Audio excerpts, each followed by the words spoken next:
The first-class cabin of the luxury airline buzzed with quiet opulence. Passengers settled into their reclining seats, sipping champagne, as a flight attendant in a crisp uniform glided down the aisle. His name tag read Michael, but his smirk carried something else: arrogance, entitlement, and something colder beneath. Then his gaze landed on a black man settling into seat 1A, the prime spot. Michael's smirk deepened. A mistake, surely. He strolled over, voice laced with condescension. "Sir, I believe you're in the wrong seat."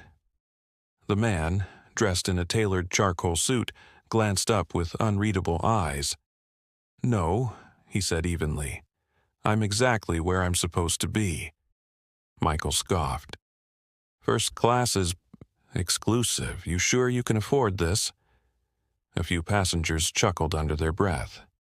The black man said nothing, only watching Michael with unsettling patience.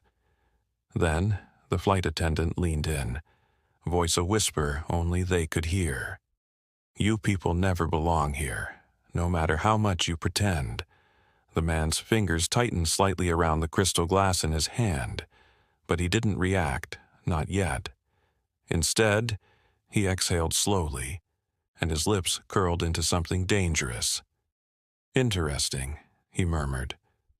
Michael frowned. "What?" The man leaned back into his seat, finally letting a cold, knowing smile break across his face. "Because, you see," he tapped his boarding pass, then reached into his pocket and pulled out something else. A gold-embossed business card. "I own this airline." Michael's smirk faltered. He blinked at the business card in the black man's hand, the gold lettering catching the dim cabin light.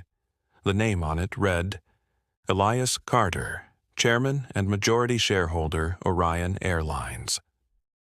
A hush spread through the first-class cabin.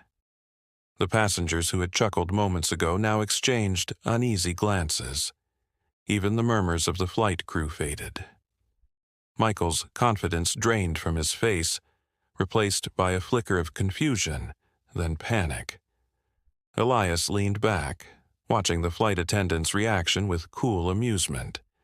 He could practically see the gears turning in Michael's head, trying to process how the very man he had just insulted was his boss. Michael forced an awkward chuckle, stepping back slightly.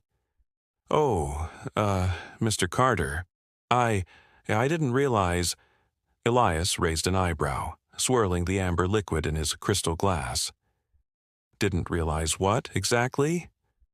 His voice was smooth, but there was an unmistakable edge beneath it. Michael swallowed. "That you owned the airline, sir?" Elias nodded slowly. "Ah, so if I were just another black man in first class, you'd still believe I didn't belong?" Michael's face paled. Around them, passengers pretended to busy themselves with their drinks, their eyes darting toward the confrontation with thinly veiled interest. Elias let the silence stretch. The weight of it pressed on Michael's chest.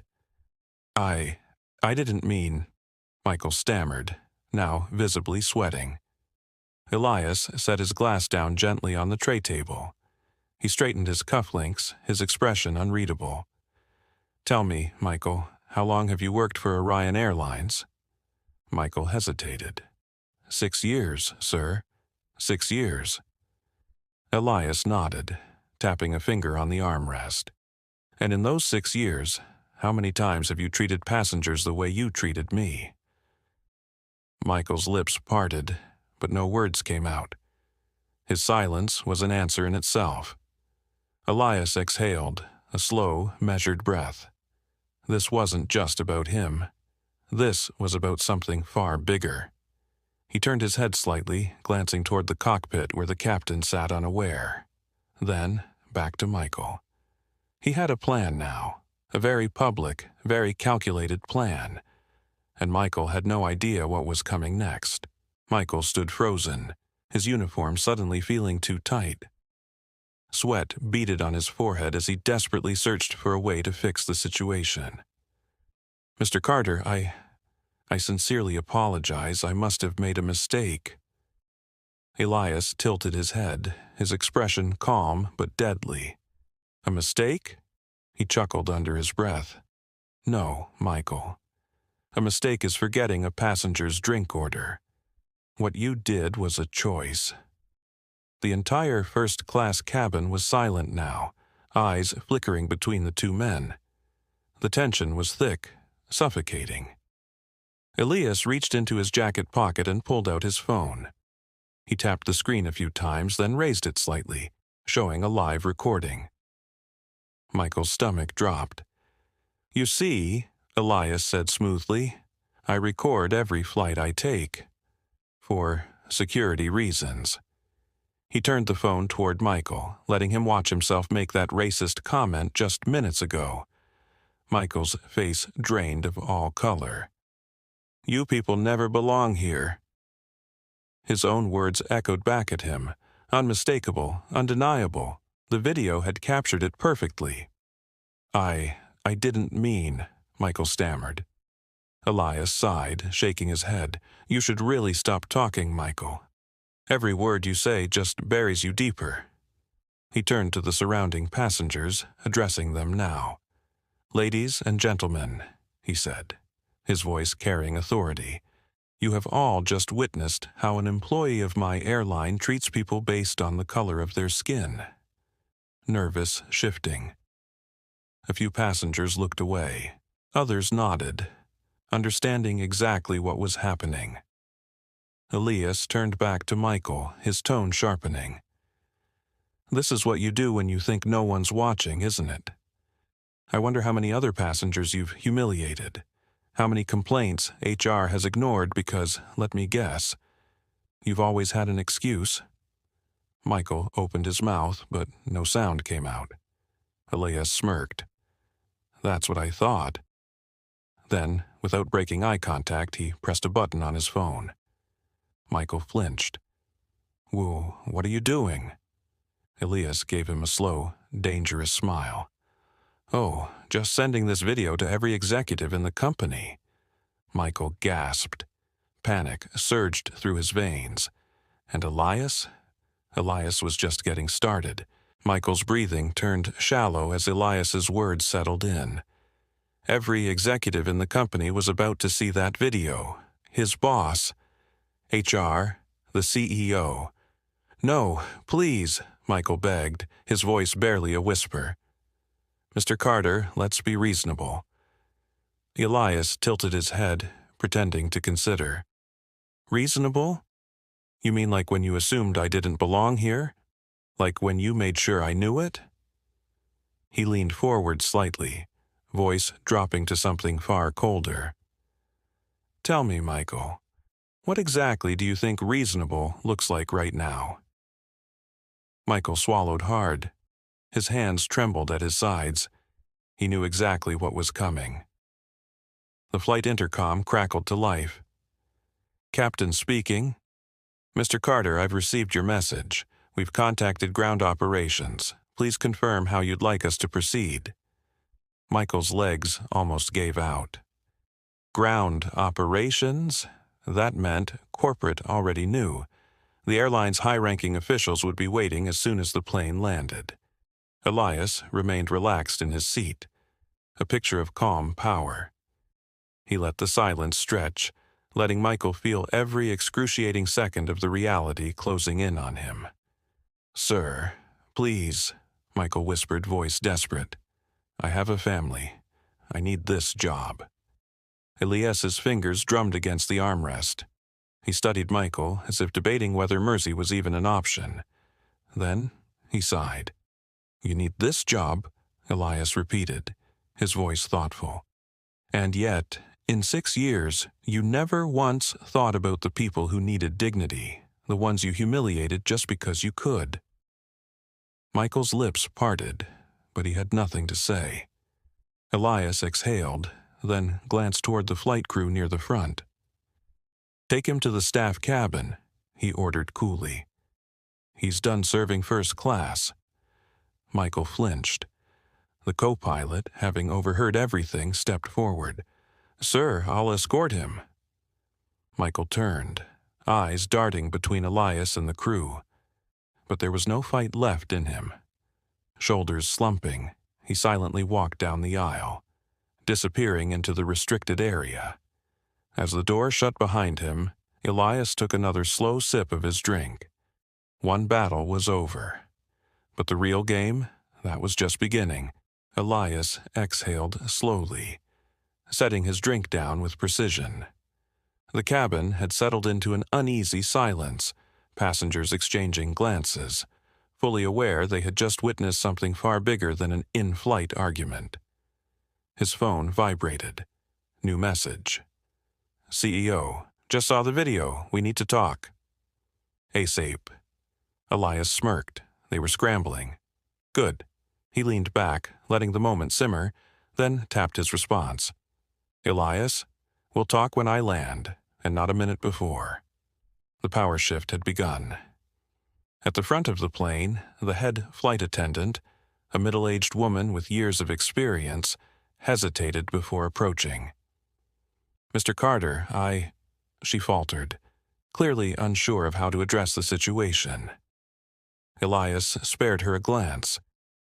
Something you need? She cleared her throat.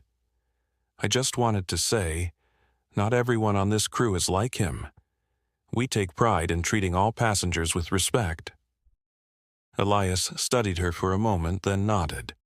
I hope so, because by tomorrow this airline is going to have a new standard. Her throat bobbed as she nodded and stepped away. Elias picked up his phone again. Another text. Legal team. Do you want HR to handle this internally, or should we go public? That was the real question, wasn't it? Elias had two paths in front of him. He could let the company quietly fire Michael, burying the incident like so many corporations did. Or he could make an example out of him. A very public, very permanent example. His jaw tightened. This wasn't just about Michael. How many other flight attendants had done the same? How many other employees had made people feel less than, unworthy, unseen? His fingers moved deliberately over the screen. Elias, prepare a statement. I want full transparency. A press release before the stock market opens tomorrow. This airline will no longer tolerate discrimination at any level. A beat later, a reply. Legal team, understood. We'll draft it now. Elias smirked. Checkmate. He glanced at his watch. In 3 hours they would land. And by then, the entire airline industry would know. Elias Carter was done playing nice. By the time the plane began its descent, the world already knew. Elias scrolled through his phone, watching the chaos unfold in real time. The leaked video had gone viral. Millions of views, thousands of shares, and a tsunami of outrage sweeping through social media. Orion Airlines scandal was trending worldwide. News headlines were relentless.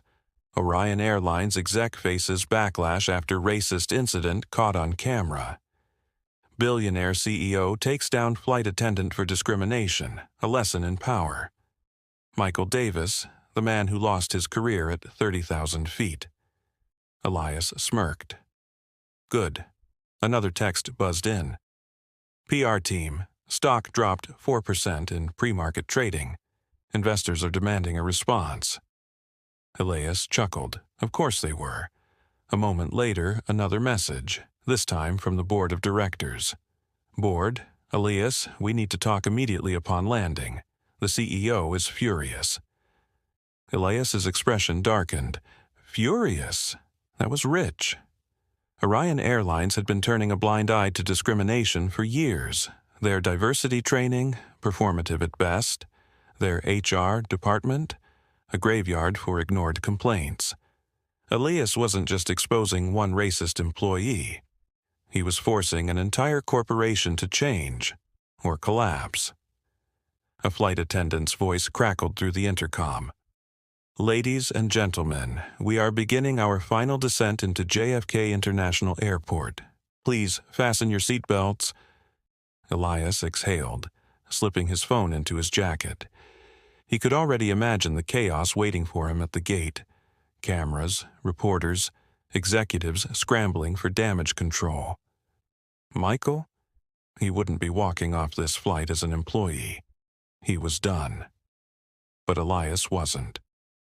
As the plane touched down with a smooth jolt, he straightened his tie, eyes gleaming with the knowledge that his next move would define not just this airline, but the entire industry. This wasn't just revenge anymore. This was a reckoning. The cabin door swung open, and a wall of flashing cameras greeted Elias as he stepped onto the jet bridge. Journalists, executives, security. The energy was electric, panic, intrigue, and barely contained chaos.